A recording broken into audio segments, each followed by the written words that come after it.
Peace be with you.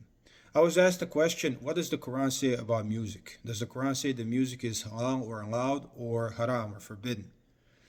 And before I answer that question from the Quran, what the Quran says, I'm going to kind of give a little bit of context here because there's some scholars on the conservative Muslim faction that say that music is completely forbidden, and then there are plenty of scholars in the more moderate movements of Islam that say it is allowed, and that can be seen by the fact that there are plenty of countries that consider themselves Muslim, that have music in their cultures that actually they use to convey the message of God.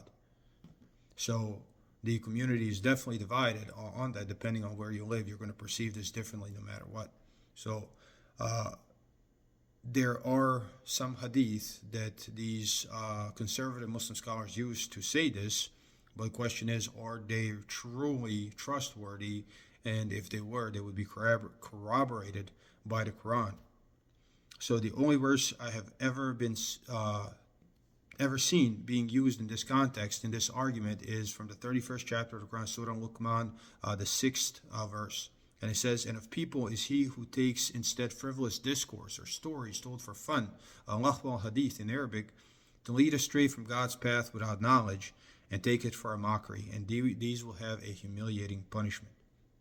So there are people who take these stories, hadith, their stories, their narrations, their stories that seek to lead astray from God's path. And what is God's path? Well, that is clearly delineated in the Quran, the unavoidable demands that God places upon us. No lying, cheating, stealing, killing, fornication, all those things. You're going to pray, you're going to be this person. But then people take these narrations and create a completely different version of reality for themselves. So you have people who think that they're doing something because they're walking in the bathroom with their right foot or walking in the masjid with their right foot. But at the same time, they're cheating in business, they're lying, they might be fornicating, all kinds of stuff, right? So it is it's a mockery, is what it is, of what God wants. They made it into a mockery.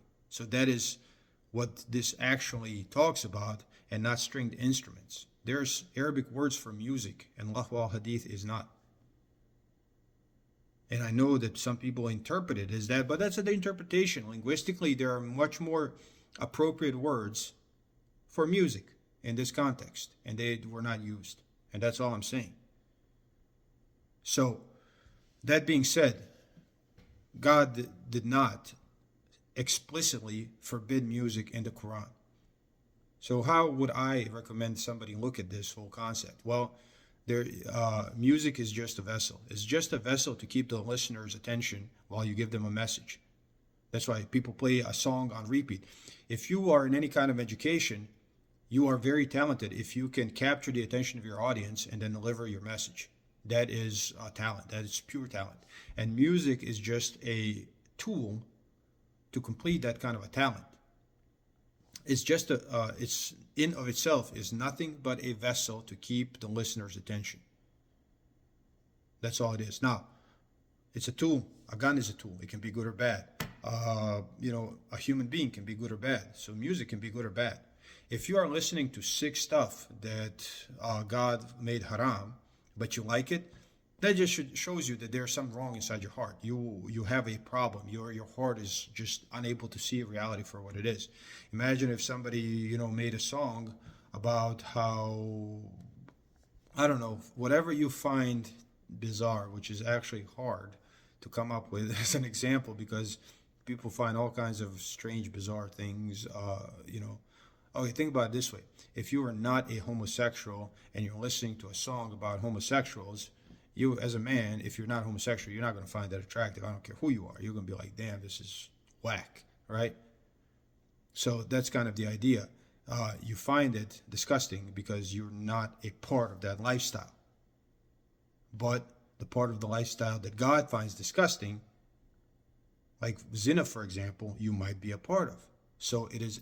So you listen about that lifestyle in music and you try to replicate it, or crime. You listen to that music does affect you. The message affects you. I used to like some really dark music It took me wrong ways.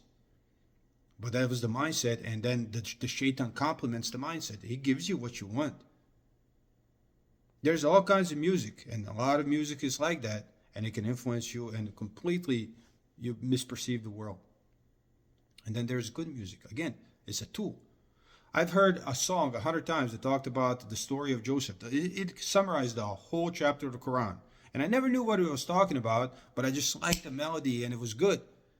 And then I realized that's what it was talking about. The whole story of Joseph. One song, a 5-minute song that I listened to 100 times and didn't know what it was talking about. Eventually, it clicks. It deposits that knowledge. It's a primer. Look, when you're listening to violent music, right? If you're going to go and you're going to fight and you're going to do something, you're going to have a shootout or something, you're going to be listening to violent music. You're going to hype yourself up for that kind of activity, right? It's a primer. Music is just a primer. And you can prime yourself for goodness as well by introducing this kind of concept, a tool, using a tool. So I think it's very, very naive for Muslim scholars to remove themselves from a battleground of messaging where your whole concept of life is based on a message, marketing. You are telling people a good thing, but you still have to tell them that it's a good thing. And you are completely removing yourself from a battleground, and you are telling young, talented Muslims who actually have the capacity to create that kind of a vessel to stay away from it and not use their God-given talents. If the messaging is good, then the message is the message. The importance of the delivery of the message is what's important. What tools you use, they're just tools. That's all it is. So music is a tool. It's not a religious concept. It depends on how you use it. And that's all. It's stupid to remove yourself from that kind of a battleground on religious grounds. I don't think that this is what the Quran says at all, to do that. Peace be with you.